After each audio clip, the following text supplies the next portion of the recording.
اور میں اس کی بات بڑے غور سے سن رہا تھا۔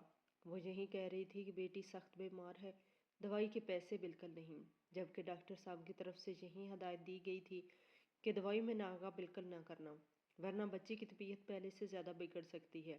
اب میں کیا کروں؟ میں اپنی بچی کے لیے بہت پریشان ہوں۔ سالم باپ اس بچی کو چھوڑ کر جا چکا ہے۔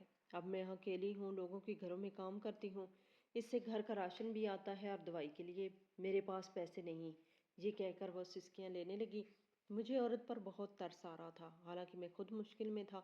میں جانتا تھا کہ گھر کے اخراجات پورے کرنے کے لیے کیا کیا کرنا پڑتا ہے۔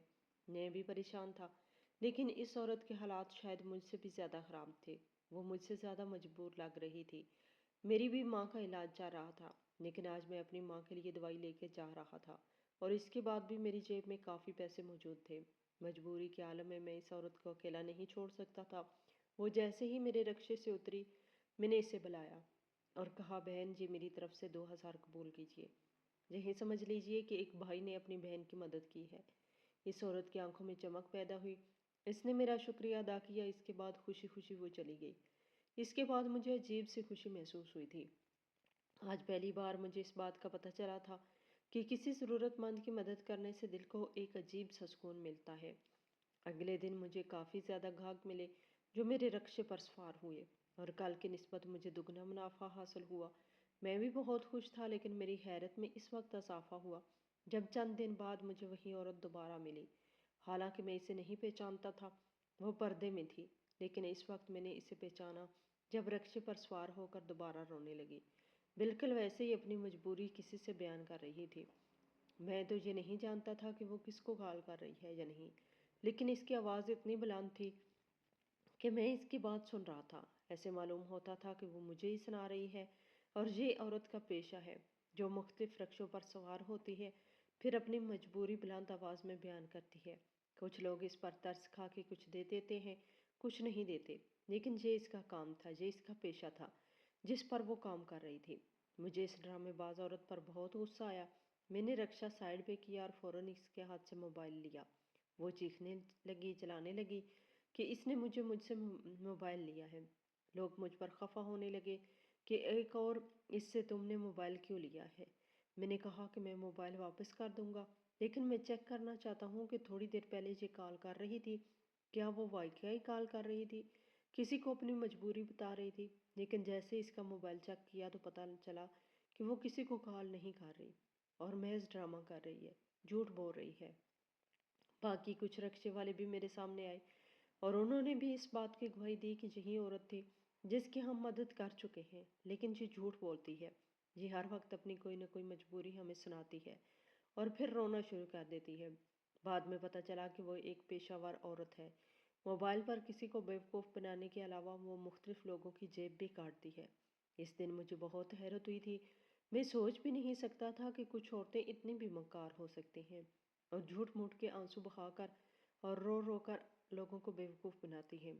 اس دن کے بعد میں کافی محتاط ہو گیا، لیکن میں ایسے لوگوں پر حیران تھا جس کی وجہ سے لوگ ان کو بھی دینے سے پہلے کئی بار سوچتے ہیں، جو حقیقت میں مستحق ہوتے ہیں، اور ان کی مدد کی جائے۔ خیر، اس کے بعد میں کافی محتاط ہو گیا تھا اور لوگوں کو پہچاننا شروع کیا۔ اس دنیا میں ہر قسم کے لوگ ہوتے ہیں۔ کچھ ایسے بھی ہوتے ہیں جو واقعی مجبور ہوتے ہیں، مگر اکثریت ایسے لوگوں کی ہے جو لوگوں کی سادگی سے فائدہ اٹھاتے ہیں، اور سادہ لو لوگ ان کی چالاکی کا شکار بن جاتے ہیں۔ آج میں نے ریڑھی والے سے پکوڑے لیے۔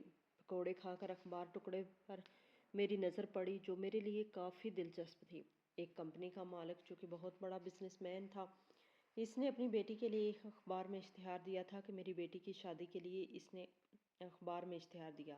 آدھی خبر تو میں نے پڑھ لی، لیکن پوری خبر ڈیٹیل سے پڑھنے کے لیے میں نے نیا اخبار خریدا۔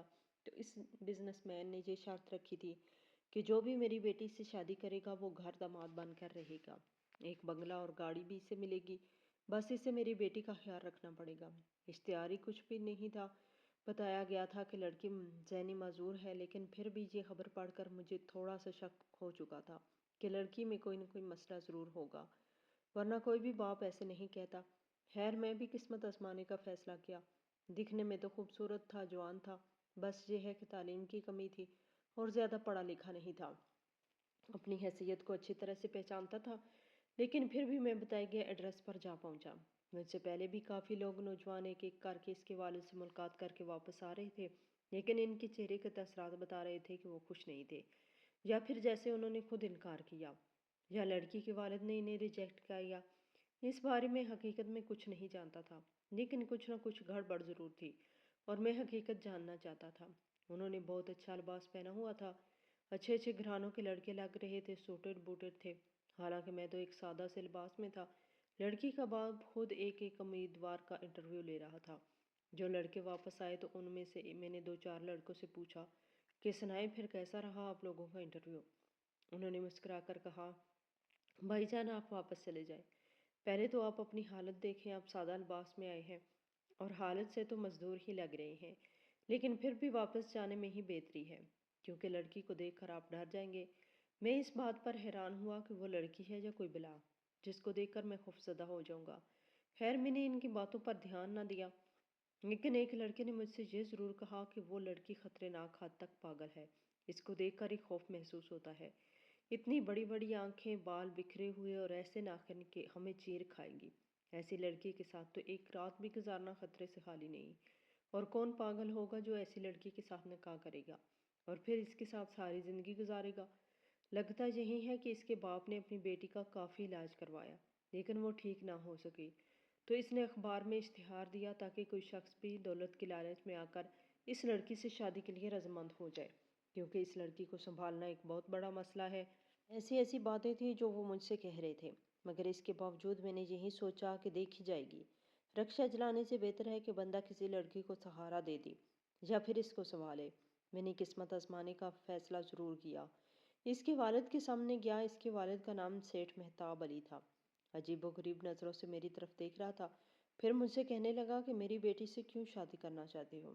میں نے یہی کہا کہ اپنی قسمت آزمانا چاہتا ہوں، مالی طور پر کافی کمزور ہوں، اور یہ سوچ کر آپ کی بیٹی سے شادی کر رہا ہوں کہ میں اسے سہارا دوں گا، جبکہ اس لحاظ سے مجھے بھی سہارا مل جائے گا۔ میری ماں بیمار رہتی ہے، اس کا ٹھیک طریقے سے میں علاج کر پاؤں گا۔ چھوٹے بہن بھائی ہیں، ان کی پڑھائی کا بھی مسئلہ رہتا ہے، تو پیسے آنے کی وجہ سے ان کو بھی پڑھا پاؤں گا۔ مہتاب صاحب مجھ سے کہنے لگا، گویا تم اپنی ضروریات پوری کرنے کے لیے آئے ہو۔ میں نے کہا، سر میں جھوٹ نہیں بولوں گا، مقصد تو میرا یہ بھی ہے کہ میری ضروریات پوری ہو جائیں، لیکن اس کے باوجود جو باتیں میں نے سنی ہیں لڑکی کے بارے میں، تو یہ میرے لیے ایک چیلنج ہوگا، اور میں زندگی میں ہر چیلنج قبول کرنے کی صلاحیت رکھتا ہوں، اور کوشش کرتا ہوں کہ میری بات سن کر وہ چیخنے لگا، بکواس کرتے ہیں لوگ میری بیٹی کو، کچھ نہیں ہے، اس کی علاج جاری ہے، بس اپنی ماں کی وفات کے بعد وہ ڈسٹرب رہنے لگی ہے، اسے ایک اچھے وفادار ساتھی کی ضرورت ہے۔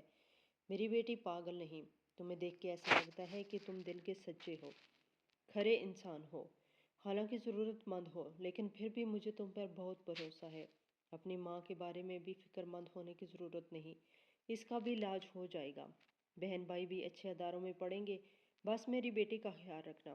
یہ کہتے ہوئے اس کی آنکھوں سے آنسو جاری ہو گئے۔ اس کا نام دانیہ تھا، ابھی تک میں نے اسے دیکھا نہیں تھا، ہمارا بہت بڑی سادگی سے نکاح ہوا تھا، وہ گھونگھٹ میں ہی تھی۔ میں کافی خوش تھا کہ ابھی تک یہ نہیں جانتا تھا کہ میرا یہ سٹیپ کیسا ثابت ہوگا، گو کہ میں اس لڑکی کو جو کہ اب میری بیوی تھی سنبھال پاؤں گا، دانیہ کو خوش رکھ پاؤں گا، جو کہ اس کے باپ کی خواہش تھی۔ مجھ پر بہت بڑی ذمہ داری تھی اور میں اپنی ذمہ داری پوری کرنا چاہتا تھا۔ ایک بڑے سے گھر میں وہ دلہن بن کر بیٹھی تھی۔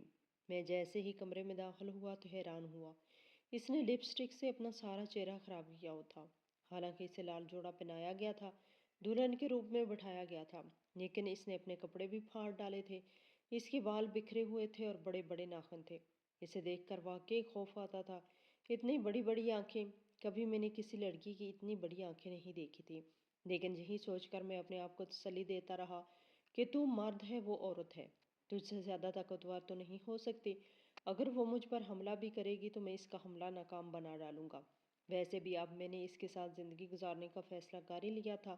وہ مجھے عجیب و غریب اشارے کر رہی تھی، ایسا چاہتی تھی کہ میں وہ کمرے میں داخل نہ ہوں، ورنہ وہ مجھے مار ڈالے گی۔ پہلی بار جب دانیہ کو میں نے دیکھا تو مجھے ایسا محسوس ہوا کہ یہ لڑکی میں نے پہلے کہیں دیکھی ہے، کہاں دیکھی ہے اس کے بارے میں کچھ نہیں کہہ سکتا تھا، لیکن جیسے ہی کمرے کے اندر دیوار پر لڑکی تصویر پر میری نظر پڑی تو میرے رونگٹے کھڑے ہو گئے۔ یہ اس وقت کی تصویر تھی جب دانیہ بالکل ٹھیک تھی۔ میں اسے اچھی طرح پہچان چکا تھا۔ جس کالج کنٹین پر میں کام کرتا تھا اسی کالج میں یہ پڑھتی تھی۔ اکثر ایک لڑکی کے ساتھ گھومتی تھی۔ اکثر یہ دونوں کنٹین پر آ کر چائے بھی پیتے تھے، وقت گزارتے تھے۔ میں اسے اچھی طرح پہچان چکا تھا۔ میں آگے قدم بڑھانے لگا تو وہ مجھ پر حملہ کرنے لگی۔ میں نہیں جانتا تھا کہ اس کے ہاتھ میں ایک چھری بھی تھی جو شاید اس نے کہیں کچن سے اٹھائی تھی۔ وہ پہلے سے ہی تیار بیٹھی تھی کہ مجھ پہ حملہ کرے گی۔ میں نے اسے ہاتھ سے پکڑا اور کہا کہ میں تمہیں کسی قسم کا نقصان نہیں پہنچاؤں گا، لیکن مجھے بھی نقصان پہنچانے کی کوشش مت کرنا۔ میں تمہارا شوہر ہوں اور ہمارا نکاح بھی ہو چکا ہے، یہ تم اچھی طرح جانتی ہو۔ میں نے اس کے ہاتھ سے چھری لی۔ وہ بیڈ پر بیٹھ گئی۔ میں دور ایک صوفے پر بیٹھ گیا، اسے دیکھنے لگا۔ انتظار میں تھا کہ شاید وہ کچھ بولے، لیکن وہ کچھ نہیں بول رہی تھی۔ بس اس کے چہرے پہ ایک غصہ تھا، جیسا کہ اس لڑکی کے ساتھ بہت برا ہو، بہت بڑی زیادتی کی گئی ہے۔ میں یہ نہیں جانتا تھا، لیکن اس کا بھروسہ جیتنا چاہتا تھا۔ میں نے اسے کہا کہ تمہارے باپ نے مجھے ذمہ داری سونپی ہے کہ میں تمہارا خیال رکھوں گا۔ باپ کا نام آتے ہی وہ غصے سے چلانے لگی، ایسے کہ جیسے اپنے باپ سے نفرت کرتی ہو۔ پھر کمرے میں لگی باپ کی تصویر کو دیوار سے اتار ڈالا اور توڑ ڈالا۔ میں اس کے اس ری ایکشن پر حیران ہوا تھا۔ کئی دنوں تک ہماری بات نہ ہو سکی، لیکن اب دانیہ نے محسوس کیا کہ میں بے ضرر ہوں اور کسی قسم کی زبردستی اس کے ساتھ تعلق بھی نہیں رکھ سکتا۔ جس پر ایک بار اس نے مجھ سے کہا کہ تم وہی کنٹین والے ہو۔ میں نے کہا جی، آپ نے ٹھیک پہچانا ہے، اسی کنٹین پہ کام کرتا تھا جہاں آپ پڑھتی تھی۔ آپ کا ایک دوست بھی تھا، ہر وقت آپ کے ساتھ۔ دوست کا نام آتے ہی وہ رونے لگی۔ پھر مجھ سے کہنے لگی، دیکھو میری بات غور سے سنو، میں تم پر بھروسہ رکھتی ہوں، خدا را یہ بات کسی کو مت بتانا کہ میں پاگل پن کا ڈرامہ کر رہی ہوں۔ میرا باپ ہی میرا سب سے بڑا دشمن ہے۔ اس بات کا مجھے اب اندازہ ہوا۔ یہ سن کر میرے رونگٹے کھڑے ہو گئے۔ ایک باپ جو اپنی بیٹی کا اتنا بڑا دوست بن رہا تھا، وہی اپنی بیٹی کا کیسے دشمن ہو سکتا ہے؟ میں حقیقت جاننا چاہتا تھا، لیکن وہ ہاتھ جوڑ کر مجھ سے یہی کہنے لگی کہ فی الحال میں کسی قسم کا تمہارے ساتھ تعلق نہیں رکھنا چاہتی۔ بس میرے ساتھ زبردستی نہ کرنا، میں تمہارا تو کچھ نہیں بگاڑ سکتی۔ میں نے اس سے کہا کہ مجھ پہ بھروسہ رکھو اور مجھے بتاؤ کہ تمہارے ساتھ کیا ہوا ہے۔ وہ رو کر کہنے لگی کہ کبھی کبھی ماں باپ کی غلطی کی وجہ سے اس کی اولاد مصیبت میں پھنس جاتی ہے۔ مجھے میری ماں کی غلطی کی سزا مل رہی ہے۔ میری ماں جس سے بہت بڑی غلطی ہوئی اور اب وہ اس دنیا میں بھی نہیں۔ میں یہ سن کر حیران ہوا۔ اس سے پوچھنے لگا کہ آپ کی ماں سے کون سی غلطی ہوئی؟ کہنے لگی کہ یہ میرا سکا باپ نہیں، یہ میرا سوتیلا باپ ہے، اور کہانی بہت لمبی ہے۔ سیٹھ مہتاب کی وجہ سے ہمارا ہنستا بستا گھر برباد ہو چکا تھا۔ سیٹھ مہتاب ایک وقت میرے باپ کا ملازم تھا اور اس کا منیجر تھا۔ میرے والد اسے اپنے بھائیوں کی طرح سمجھتا تھا۔ یہ قرض میں مبتلا تھا۔ میرے باپ نے اس کی مدد کی تھی، لیکن یہ میرے باپ سے نفرت کرتا تھا۔ حسد کی وجہ سے دن رات میرے باپ سے جلتا تھا۔ میں اس وقت بہت چھوٹی تھی۔ دراصل میرے والد سے بھی غلطی ہوئی اور ماں سے بھی غلطی ہوئی، اور آج اپنے والدین کی غلطی کی وجہ سے مجھے بھی سزا مل رہی ہے۔ انسان کبھی کبھی کمزور پڑ جاتا ہے۔ ان کی کمزوریوں کی وجہ سے وہ اپنے ساتھ ساتھ اپنے چاہنے والوں کو بھی مصیبت میں ڈال سکتا ہے، اور یہی میرے ساتھ ہوا۔ سیٹھ مہتاب نے ایک جسم فروش عورت سے رابطہ کیا اور کسی طرح میرے باپ کے پیچھے لگا دی۔ وہ عورت میرے باپ سے رابطہ کرنے کی کوشش کرتی رہی، اپنے پیار کے ڈورے ڈالنے لگی۔ اس کو ایسا کرنے کے لیے پیسے بھی دیے گئے تھے۔ سیٹھ مہتاب کی طرف سے وہ ایک پیشہ ور عورت تھی، جبکہ سیٹھ مہتاب خود میری ماں پہ نظر رکھتے تھے، دل ہی دل میں اس سے بہت چاہتے تھے۔ اب چاہنے کی وجہ میں بھی نہیں جان سکتی، کیونکہ میری ماں بہت بڑی پراپرٹی کی مالک تھی۔ وہ ایک کھاتے پیتے گھرانے سے تعلق رکھتی تھی، اپنے والدین کی اکلوتی اولاد تھی، اور میرے نانا نے اپنی ساری جائیداد میری ماں کے ہی حوالے کی تھی۔ میرا مرحوم باپ ایک شریف اور غریب کے انسان تھا۔ میرے نانا کا بہت وفادار تھا، اس کا ملازم ہی تھا، لیکن اس کی شرافت کو دیکھتے ہوئے نانا نے اپنی بیٹی کی شادی اپنے ملازم سے ہی کر دی۔ وہ پڑھا لکھا انسان تھا۔ میرا باپ بہت اچھا تھا، لیکن سیٹھ مہتاب کو اسی بات کا افسوس تھا کہ وہ میرے باپ کی ماضی سے واقف تھے، جانتے تھے کہ میرے باپ کی کچھ حیثیت نہیں تھی، لیکن میری ماں سے شادی کے بعد ابا اس کمپنی کے مالک بن چکے تھے، وہ باس کی حیثیت رکھتے تھے۔ ماں کو بھی اس پر پورا بھروسہ تھا، مگر ابا سے زندگی میں بس وہی غلطی ہوئی کہ ایک خوبصورت عورت جس کا دل بہت کالا تھا، اس کے چنگل میں بری طرح پھنس چکے تھے۔ چھپ چھپ کر اس سے ملنے لگے، اور سیٹھ مہتاب اس پر بہت خوش تھا، کیونکہ اس کا مقصد پورا ہو رہا تھا۔ اس جسم فروش عورت نے ابا کی ویڈیو بھی بنا لی تھی۔ جب ابا اس سے ملنے کے لیے گئے تھے، ایک دن موقع پا کر اس نے میری ماں کو ابا کی وہ ویڈیو دکھائی۔ جس میں وہ جسم فروش عورت کی باہوں میں تھے۔ اور یہ حقیقت ماں سے برداشت نہ ہوئی اور اس نے ابا سے کھلا لے لی۔ میں اپنے باپ سے بہت محبت کرتی تھی، لیکن قسمت میں میرے باپ کی محبت نہیں تھی اور میں باپ سے جدا ہو گئی۔ جب ابا کو پتہ چلا کہ وہ عورت ایک منصوبہ تھا اسے پھنسانے کے لیے، تو اس نے خودکشی کر کے اپنی جان لے لی اور میری ماں کے نام ایک خط لکھا تھا کہ مجھے معاف کر دینا، زندگی میں بس ایک ہی غلطی مجھ سے ہوئی تھی جو کہ ناقابل معافی تھی۔ عدت پوری ہوتے ہی سیٹھ مہتاب نے ماں سے شادی کر لی کیونکہ ماں کو اس نے اپنے جال میں پھنسا لیا تھا۔ مجھے شروع سے ہی یہ شخص ناپسند تھا، لیکن میں خاموش رہی، کچھ نہیں کر سکتی تھی۔ جیسے جیسے میں بڑی ہوتی گئی اور مہتاب بھی مجھ سے محبت بالکل نہیں کرتا تھا، میری ماں نے اپنی ساری جائیداد میرے نام کی تھی اور اس بات کا سیٹھ مہتاب کو بہت بڑا رنج تھا۔ وہ یہی چاہتا تھا کہ اپنی جائیداد اس کے نام کرے، لیکن ماں نے ایسا بالکل نہ کیا۔ اسے اس بات کا خدشہ تھا کہ اگر مجھے کچھ ہو گیا تو میری بیٹی دنیا میں رول نہ جائے۔ اس ظالم شخص نے میری ماں کو بھی مار ڈالا اور جس دن اس نے میری ماں کو مارا تھا اس کی ویڈیو بھی ایک ملازم کے پاس موجود ہے۔ پولیس ساری حقیقت جانتی ہے، لیکن وہ میرے والد کے ساتھ ملی ہوئی ہے کیونکہ رشوت دیکھ کر میرے والد نے تمام پولیس والوں کو خاموش کر دیا۔ یہ رات صرف میں جانتی ہوں۔ جس دن اس ملازم نے مجھے بتایا تھا کہ بیٹا تمہاری ماں کی قدرتی موت نہیں ہوئی تھی، اس نے ایک کھڑکی سے دیکھ لیا تھا جب وہ تمہاری ماں کا گلا دبا رہا تھا۔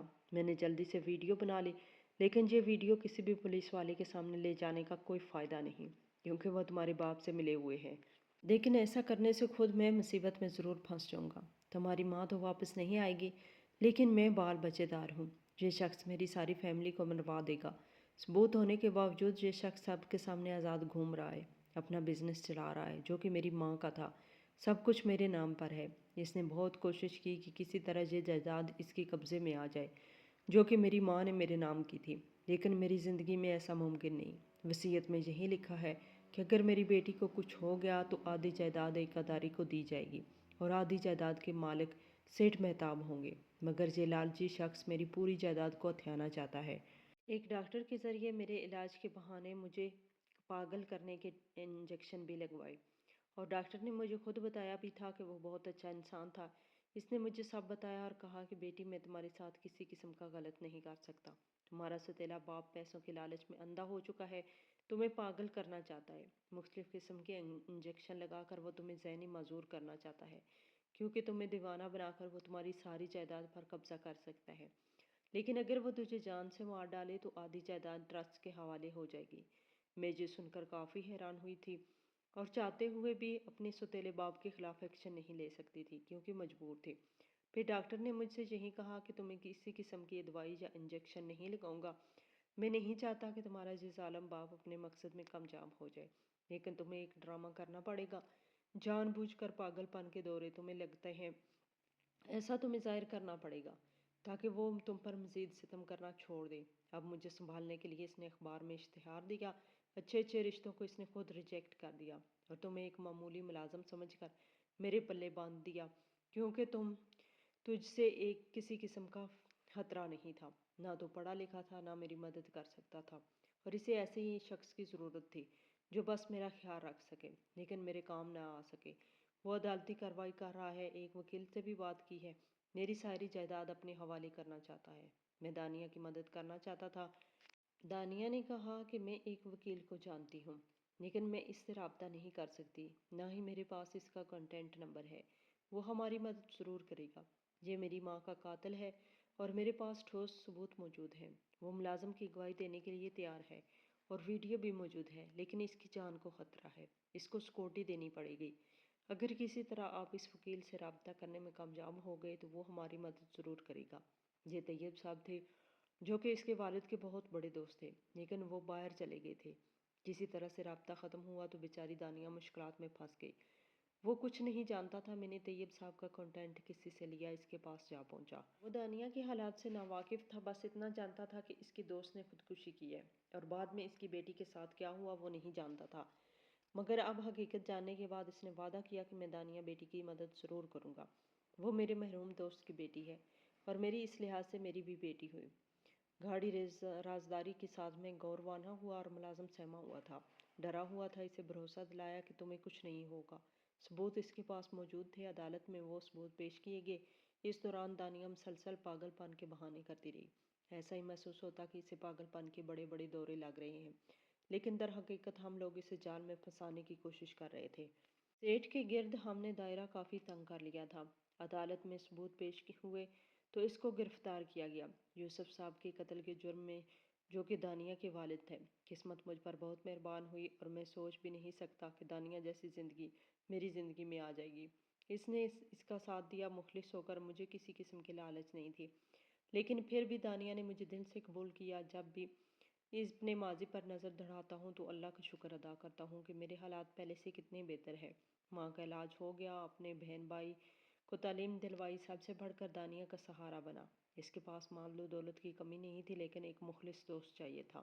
میں اس کا مخلص دوست بن چکا تھا، اور آج بھی دانیہ کہتی ہے کہ مجھے آپ پہ فخر ہے۔